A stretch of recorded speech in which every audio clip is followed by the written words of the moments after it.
សិទ្ធិអតិភិបនៅលើផ្លូវប្រសពរវាងផ្លូវដីឬផ្លូវលំនិងផ្លូវក្រាលកៅស៊ូ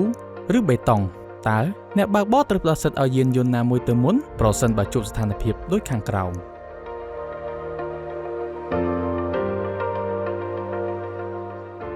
យានយន្តដែលស្ថិតនៅលើផ្លូវដីឬផ្លូវលំត្រូវទុកសិទ្ធិឲ្យយានយន្តដែលស្ថិតនៅលើផ្លូវក្រាលកៅស៊ូឬបេតុងទៅមុនដោយរថយន្តលេខ2និងលេខ3នៅលើផ្លូវដីទុកសិទ្ធិឲ្យរថយន្តលេខ1នៅលើផ្លូវកៅស៊ូឬផ្លូវបេតុងទៅមុនបើទោះបីជាផ្លូវដីមានទំហំធំជាងផ្លូវក្រាលកៅស៊ូឬបេតុងក៏ដោយ